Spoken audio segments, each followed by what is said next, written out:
आँख मारतिया हमरा के रे भाई का चाहत रू भइए लेखा हमरो के ले भी तब काए हाय हाय सैया चुभुर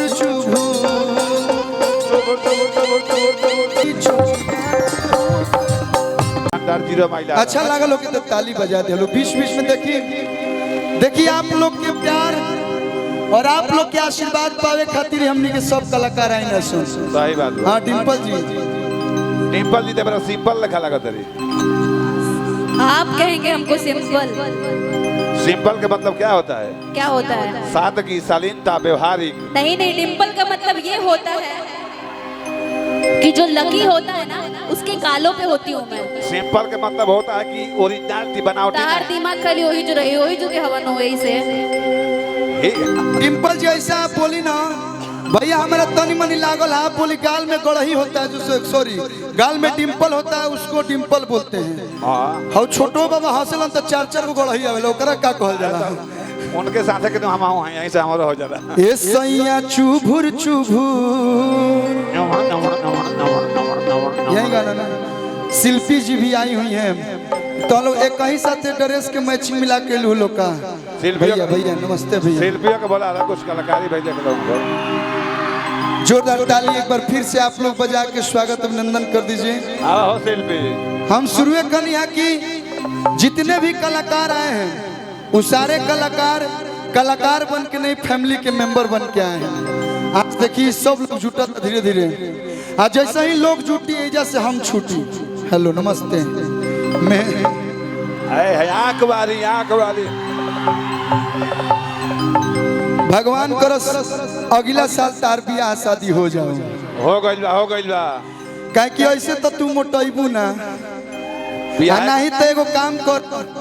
बियाह के चलते तू नहीं तो काम कर दीपू भैया उन्हें पूरा खटाल बा गाय बनले बने आरा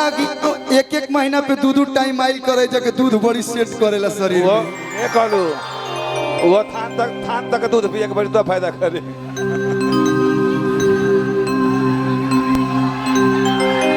तो हम दबा की भैया हो कि जिए न देबू कहे पतर को खड़े पर का उना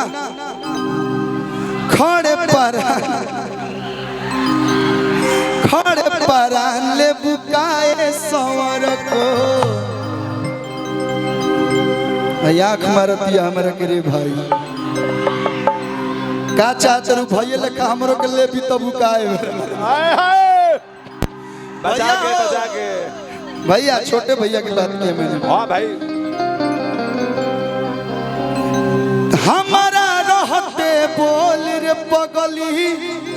कवना बात के चिंता बा कोसा चिंता नहीं के हो तोरा के कौन हाथ लगा दी जबल बघावा जिंदा अरे कुंडन भर में पागला तोर आरा में चुनिंदा बा। ये मैं नहीं बोल रहा हूँ ये हमारे साथ जो भैया लोग का आशीर्वाद है प्यार है उन लोग का प्यार बोल रहा है कि कुंडन भर में पागल तोर आरा में चुनिंदा बा अरे तोरा के कौन हाथ लगा दी जबल बघावा जिंदा बा। ये डिम्पल के नहीं बुझा दीपू भैया आप सारे युवा लोगों के जान है आप में जान बसती है लेकिन कहे के बगाना के भाव लागल कि सुन ली बलम जी फरिया के एगो बात एह टूटल चरपाई पना कटी हमसे राती एक एक मुखड़ा गाई बेकर बात खत्म तो चुभे अरे सुनियन सबू से बदाना गाना गावे के बाद एगो गाना पर रिकॉर्डिंग डांस करो हवा साए साए पो एक बाद जैसे आप लोग क्या किया हो चुभे अरे सुनियन सबू से बदाना सैया चुभुर सैया चुभुर चुभुर गड़े ओरी जाना सैया चुभुर गड़े ओरी जाना सुन ली बलम जी हरिया के गोबा ए टूटल चरपाई पना कटी हमसे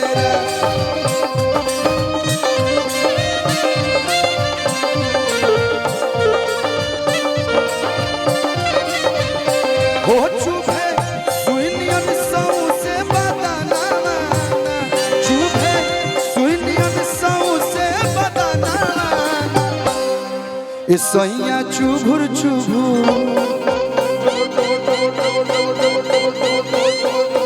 गो गो गो हैनी के तू संतोष पागल मत समझियो फिर ओसाई भीड़ हो गई फिर टूटी संतोष पागल ना हम सैनी के भाई हमारे चिन टपा डम डम ए सैया चुभुर गड़े ओरी जाना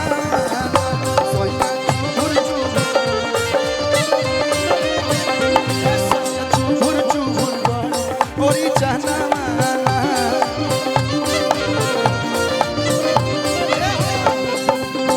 लूजर मेरा नी लूजर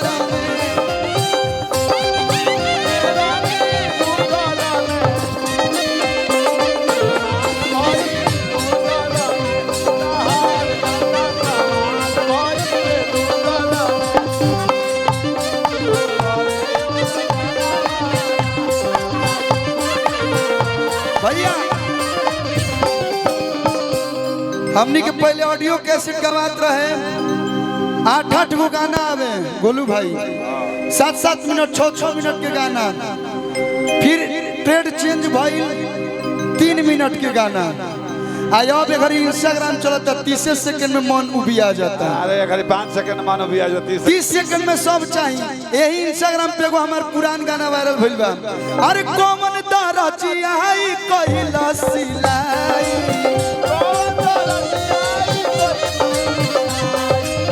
पाट सके तो हुक कैसे फसाई कोमन दारा चियाई कहिला सिलाई पाट सके तो हुक कैसे फसाई रउआ पूछिले नहीं हमर दुख राजा जी रउआ पूछिले नहीं हमर दुख राजा जी है लगा दो एक आलू एकरा में तो कब चालू होता कब खत्म होता बुझाते एकरा में चैन बा हुनका में हुक बा लगा दो एकरा में इनका में चैन बा हुनका में हुक बा देखिए जी नहीं होके है हुक बा प्लास्टिक के हुक है इसमें अरे हाँ घुमा के है यूट्यूब में हुक खींच दो लोग थोड़ा बाल हटा दीजिए ये लोग बैक देखे एक आलू एक आलू इतना पढ़ले रहता नु तो सरकारी नौकरी मिल गई रहता हुआ करता एक आलू हां यूट्यूब वाला लिखी है सवेरे हां कि शिल्पी रघवानी ने अपना खुलेआम हुक दिखाया कि शिल्पी रघवानी ने अपना खुलेआम हुक दिखाया नहीं लिखे के मन हो तब मैं लिख दिए सर अरे रउआ बुझिले नहीं हमर दुख राजा जी हर त लगाई दी पीछे घुमा